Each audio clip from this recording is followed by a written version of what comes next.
Hello and welcome to another episode of Now for something completely Machinima. Uh, Ricky, he watched Project Hail Mary and decided he was going to go off into space. So we'll see him when he comes back. And that's kind of a thing that we're going to be talking about. But first, I'm Damien Valentine. I'm joined. You know what? I'm going to start this from the beginning. I should introduce you first before.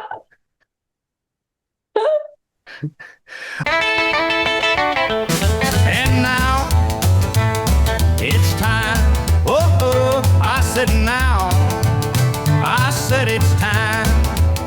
And now for something completely machinima.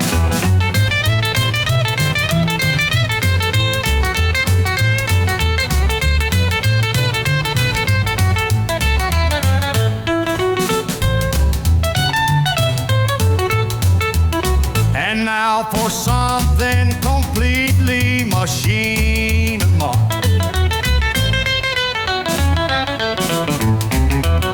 And now for something completely machinima.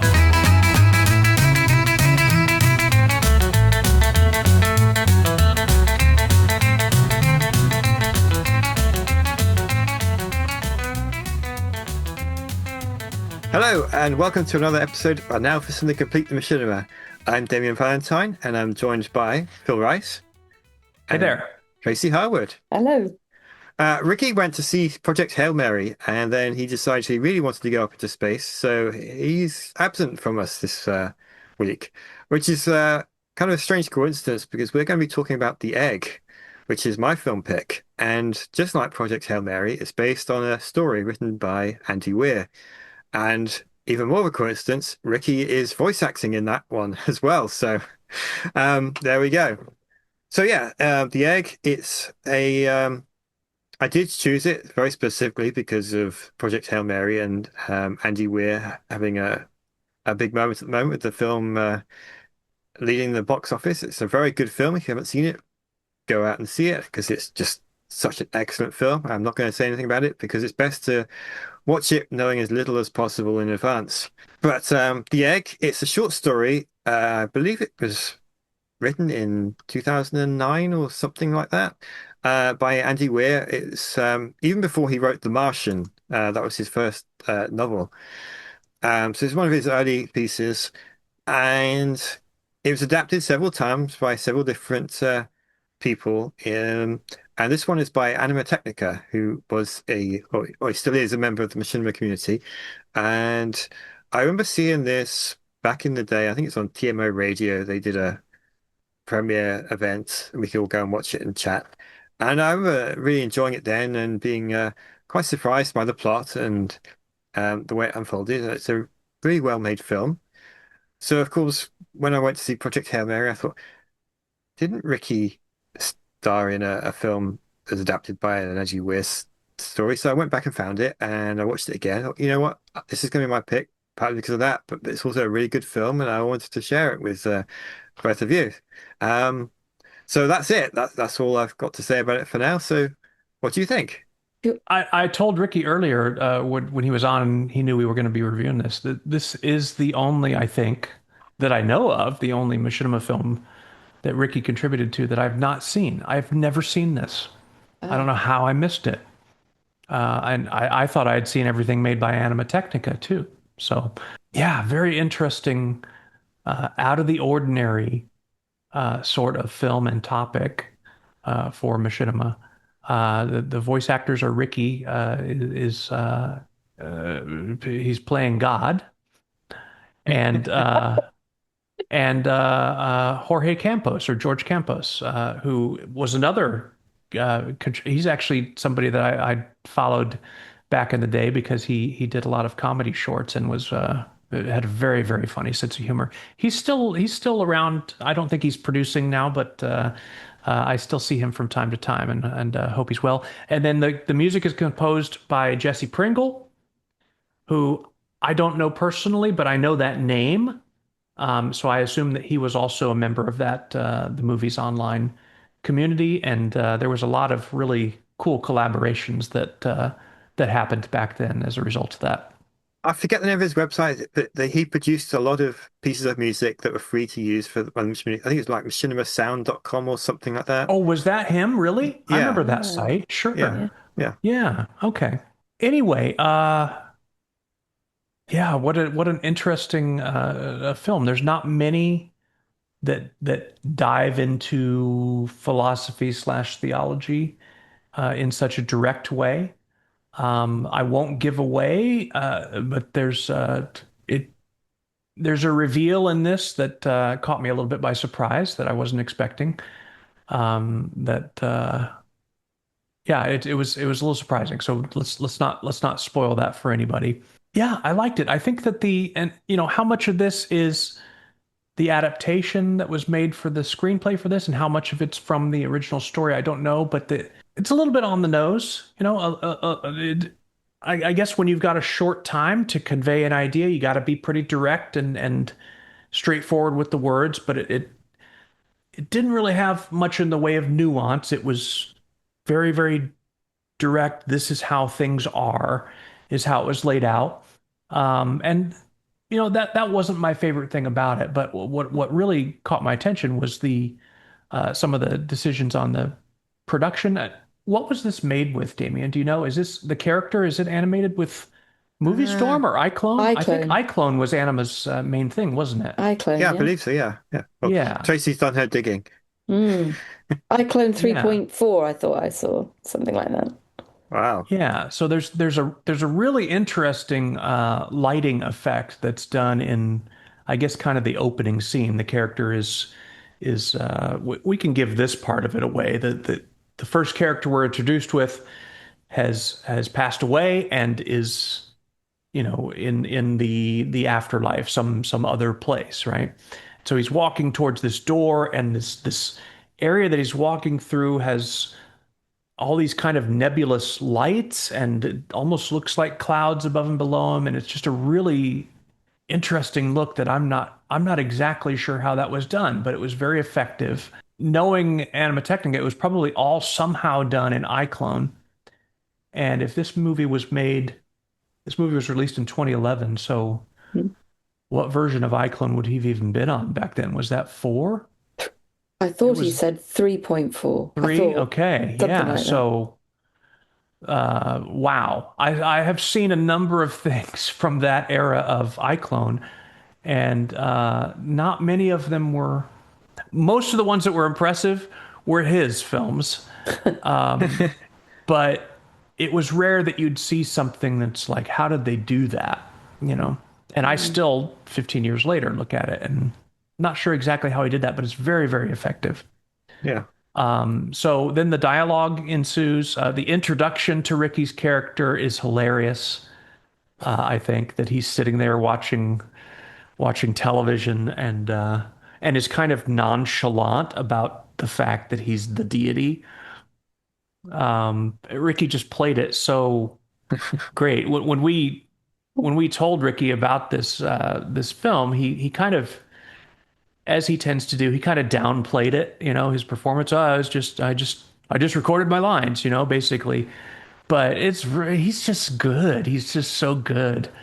And it's you can tell it's Ricky's voice, but it's not a precise character that I've ever heard him do before. I don't mean that in terms of tone of voice. I mean in terms of the attitude that he was conveying, the emotion he was conveying. It was there's If it makes sense, the sound of his voice is the sound of someone who has a twinkle in their eye. Like everything's just kind of, he's just kind of on the verge of laughing, like just almost just he's amused, right? Mm. So, and he just played it so great. And then Jorge did great on the main character as well. I think it's perfect casting, honestly. Yeah. Like knowing all the voice actors I know in Machinima, there's no better casting for these specific roles than these two people. Because Jorge has this sense of kind of awe and wonder and at times fear, and he just delivers that performance so great. And then Ricky, it's appropriate that he would play God. So I loved this film. it's such a unique piece from that or any time period in Machinima to take on that topic and to manage to do something. And I guess credit for this goes to Andy Weir, who wrote the story, but it's a I don't know that I've heard this particular take on, essentially that what this story and film is intending to do is describe what the afterlife is, what comes after we die. And I haven't heard this on it. It's almost humorous. Like, and I don't know how much of that is because of the way Ricky delivers the performance when he's describing it. He's just tickled to death about it. Like he's just amused, and Jorge is just doesn't know what's going on, right? And Ricky seems amused by that greatly. So, yeah, just very, very effectively done and very simple when you really think about it. Like, there's not a great variety of scenes or sets or anything like that. It's just kind of simple and straightforward. And yet, there's moments where, oh wow, we're seeing, we get flashes of other places and other things, and just really well done. So yeah, I'm glad you brought my attention to this lost gem from Ricky's voice acting history. Yeah, I'm glad you enjoyed it. 2011. Listen, I've got a question for you because we literally did just talk to him about this before, not on camera, unfortunately, but he just said that he did a run through of his lines a couple of times, He did two takes, yeah. two takes, but that wasn't in conversation with George, was it? Probably not. Well, Probably not. That's which not the way it was done back then. Yeah. quite so the Often not the conversational. way it's done now, by the way. Well, true enough, but I mean, it's the sense of them interacting with each other that comes through so strongly with this. And then for me to suddenly sit there and think, hang on a minute, they didn't do it like that. No, Fascinating. so Probably, I would guess, neither of them heard the other's performance when they were doing their lines. Like, I That don't is, think that Ricky recorded his and then Jorge got to hear his. I think they're yeah, both just really good actors. amazing. that's what I would say too. I've worked with both of them. I've obviously worked with Ricky a lot more, but Jorge, he's done some voice work for me, and he just naturally knows He exactly has an how to do it. intuition. He really does. Yeah, Yeah. he's very good. Mm. Well, okay, so yeah, fascinating. Um, I think what's fascinating, there's some, I've got obviously lots of things to say about it, but what is kind of fascinating is this clear, they did this rendition of this clearly quite soon after the the short story was originally published. And it was published online in 2009. So my guess is they turned it around quite quickly and, then published this short on Vimeo, by the way, because I cannot find this on YouTube anywhere, Hmm. which I think is quite interesting. Published it a sort of a year or so later, when most of the interpretations of it have been much more, much later, because it's obviously continued to attract attention. I think primarily because, as you quite rightly said, this is a guy who's now made it, having published The Martian, what, a couple of years, no, 2011, I think he published The Martian, and then the other things that he's quite well known for sometime later. So at the time, I think Anima picked this up, he wouldn't be particularly well known, I suspect. Could be wrong there, but that would be my timing on it. So hang on to that because I think I'll come back to that. The core premise then is, and I'm going to reveal because you're going to watch it and then you're going to say, let's talk about it Yeah. So in some more. for our listeners and viewers, Spoiler pause here, alert. go and watch it, Pause. come back. Great to see you back here. Right, let's crack on with it. So the core premise of it is, what happens when you die? And you meet God and you learn that every human who has ever existed is in fact you. Just you living different lives across Different time, all, iterations. Yeah. yeah, all building towards some kind of cosmic maturity. So it's kind of reincarnation, but it's narcissistic too. And I think that's the sort of humor that Ricky would really love, actually. I think he would really enjoy that kind of take on what is it all about? What's life all about? Well, who cares? Because you're going to do it every time you get reincarnated. I think he would enjoy the very notion of that, which I think is what comes through in his voice acting. Yeah. So, it's basically just these two sort of dudes really just talking in this void space. And it's just so cleverly done. I think it's really cleverly positioned in whatever that kind of latent space is that they're in, because it's not a heaven, it's not a hell, it's just kind of nowhere. It's on a kind of a roadway, you're just not sure where it's going. You're just not familiar with it. So there they are, and essentially some kind of philosophical Trojan horse that you're witnessing. And it kind of, as it unfolds, it sneaks in almost this huge idea. It's a massive kind of philosophical positioning, really. And it's just so subtle in the way that it's introduced to you in the guise of this kind of casual conversation. And I think, what Anima's done is really clever. He's leaning into the sort of minimalistic kind of approach to tell this or unfold this story. He's not over cinematizing it, if that's a word I can kind of use.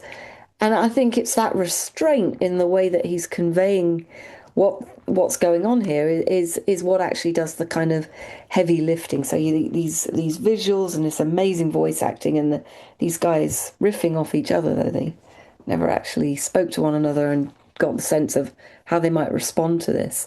I think it's truly outstanding voice acting, and I'm not a bit surprised that Ricky's so modest about it, actually, because he often is.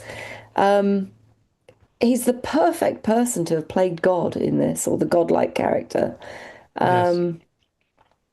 And George, I want to say, and you call him your Jorge. your Jorge. Okay, so I've always I called him. think the more I think about it, I think he does go by George. Yeah, I thought Yeah. but whatever, it doesn't matter. I mean, they're both beautiful voices for this, and the quality and the timing of their comments and the pacing of it's just brilliant. George is confused. He's the kind of human. He doesn't really know what's going on. He's sort of slightly out of sorts. He's been caught out by the circumstances. And Ricky's voice is just so chilled and smug. And, he's perfect for this sort of cosmic entity. And it's the dynamic interplay between them that just I love so much, actually. He doesn't kind of go full Morgan Freeman sort of God. He's just, yeah, hey, you died anyway. Here's the structure of existence, and I'm going to tell you how it is. And it's that tone is just so beautifully understated.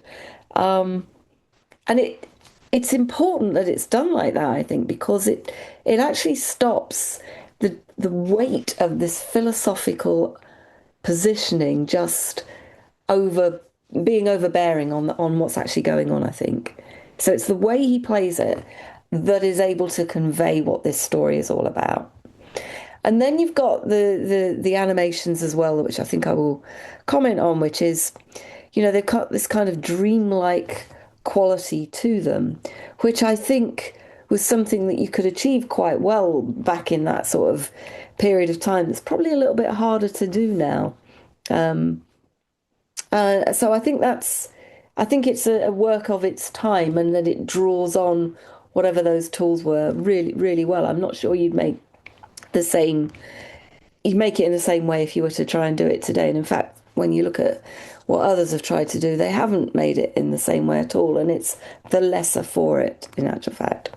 So the aesthetic, I think, is interesting because the whole story is happening outside time and space, and it's the visuals that avoid literalism, really. And in some ways, it's doing a little bit what The Matrix did in its presentation of, you know, here's where we are now, here's where you are when you go into the Matrix, but here's where we learn about stuff in that kind of liminal space between these two things. I thought that was really clever. Whether that was what it was drawing on or not, I don't really know. But you're not watching events either way. You're watching ideas being explained by these characters. I think the score is beautiful. I mean, it's subtle, it's ambient, it's perfectly emotionally suggestive enough to sort of nudge you towards what the wonder of the story is. Which, I think it's fascinating how that kind of adds to the depth of it, really. And clearly it's the message that's the central focus. And it's kind of along the lines of, every act of kindness or cruelty is something that ultimately you will do to yourself. And that's such a deep message, so deep.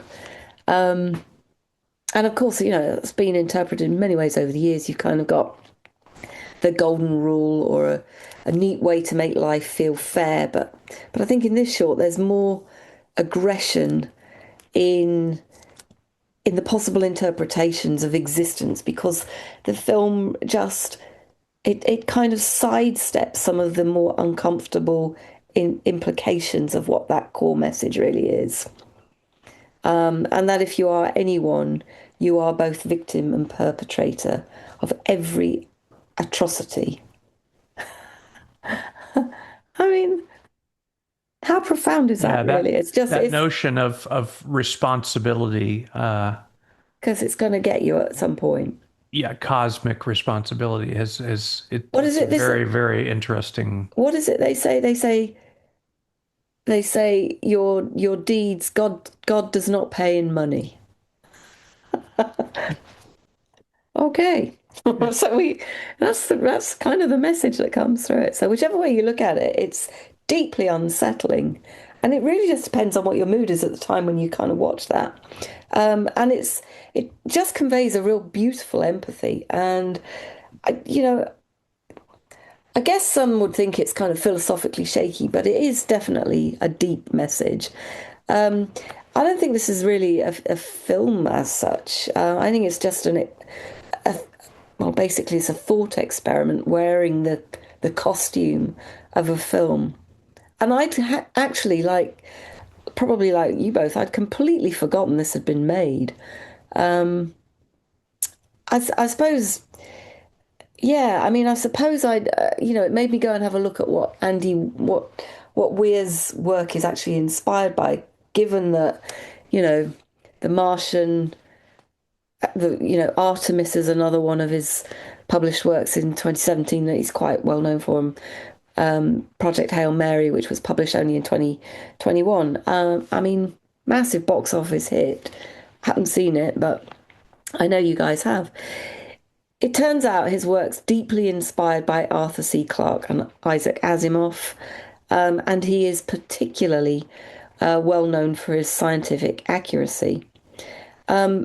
Which kind of then makes me think, actually, maybe because you don't get a sense of any of that inspiration so much in the way that this is conveyed. But then again, I think what you have got is Anima's interpretation. And it's my understanding that this was an adaptation, not so much a word for word reading, but in terms of the staging for the story itself. Now, why I say that is because I then went and had a look to see if there were other treatments of how this had been presented. And sure enough, the one that has generated the most attention was released in 2019 by somebody called Kurzgesagt, something like that. I butchered that. I know I did. Gesagt. Something Yeah, like that. gesagt. I will put a link to it. I've watched it. By comparison, it's terrible. It really is awful. And yet that's been viewed something like 35 million times. You've got to see it in order to compare Anima's treatment of this story and then realize just how good this really is. So, yeah, I don't think this has got anywhere near the attention that it needed to compared to some of the other approaches that others have taken to it, not least that particular one, because it's really nothing in it. I mean, it's just you could this does it just doesn't even hold a candle to what's going on with this particular short. Yeah. God, Ricky plays God so well, doesn't he? He's got this kind of calm, kind of conversational tone, almost casual, rather than this sort of grand approach to it. It's not really preachy as such. He's got this kind of restraint to it. I think he does it really well. Yeah, I mean, what else can I say? I thought it was a great pick, and I have to say, when I first picked it up, given that we are actually recording on Easter Sunday, I actually thought I thought your inspiration before I got into this was chocolate Easter eggs. Well, I didn't actually think about that when I chose it, but you're Did you right. not? Yeah, well, there you go, Um, Easter Sunday. yeah, this is our Easter episode, even though it'll go out long after Easter. Oh, it'll go long out for sure. But yes, I know. But yeah, that's why I thought you'd actually picked it. Nothing to do with the fact that Hail Mary was the inspiration for it. Anyway, it's a great pick. I really enjoyed having a look at it and thinking about Ricky's performance of it. I was very impressed with it, as you can tell. Yeah. So thank you. Well, I'm glad you both enjoyed it. I was thinking about it a bit more as you were talking, and I haven't actually read this particular short story, so maybe I should to see how close this film is to the original source. My understanding is Andy Weir wrote the story in about 40 minutes. Did he? It's something Wow. like the inspiration struck, he just sat down, wrote it out, and that was it. And then he posted it online um, because he was just his early works, he was just posting them online.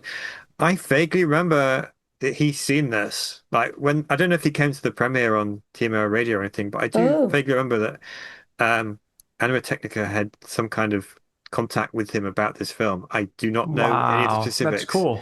that's really good. Yeah. But this is of course before Andy Weir was famous for anything other than writing Yeah. short stories. So it'd be interesting to know what he thought about it now. Well, Um, it's kind of interesting you say that because when I was reading the backstory to the other version of it that I mentioned, the one that's got all the views, according to the description there, he also went to see that one as well. So maybe he's tapped into everybody that releases a version of it and he's just curious to see what they do with it. I'd be interested to know how he compares the two. Would yeah. really be interested to hear that. So if we'll tag him and see if he's kind enough to pick up and reflect on our thoughts about it. Yeah, Andy Weir, if you're listening to this or watching this, yeah, we'd really like to know what you think of this Mm. film and looking On back on it now. reflection. Well, we should probably sprinkle into the title of the episode, completely machinima episode such and such. Andy Weir's The Egg by Andy Weir, featuring Andy Weir. Yeah, with some thoughts on Project Hail Mary. Yeah. And if and Yeah, if he gets one of those Google alert emails when he's mentioned, he'll pick up on it from that. Yeah. probably. Yeah, Um, good point.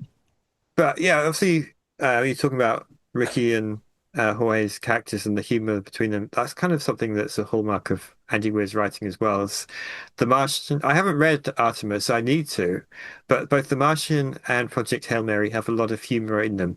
They're very Right. science heavy. This is not a scientific story in any Well, it's capacity. philosophical though, isn't it? It's deeply Yeah, philosophical. but The Martian and Project Hail Mary are very focused on science, but he makes it very accessible. Like Yeah. you don't have to be an astrophysicist to understand the points that these books are explaining. Um, Well, and and I think also the themes that are in common between those two, between The Martian and Project Hail Mary, also is the focus is on problem solving, yeah, and Mm. friendship, and there's understanding. not a trace of that in this. This is not a problem being solved. It's an That's the egg reality. being Yeah. opened, so Yeah. to speak. So it's kind of got the same kind of humor and writing style, but it's a very different story and concept. Mm, mm. Um, so it's interesting to see some of his early work and compare it to what he's been doing more Yeah, recently. yeah. Great pick. Yeah. All right, that kind of wraps things up for this week. Let us know what you think of this film. Let us know what you think of Project Hail Mary. If you're Andy Weir, please contact us as well. We'd be interested to hear from you at talk@completethemachinima.com. You can check out our blog at completethemachinima.com. And that's it from myself, from Phil and Tracy. We'll see you next week. We'll sprinkle the SEO in here. Andy Weir, Andy Weir, Andy Weir, Andy Weir, Andy Weir.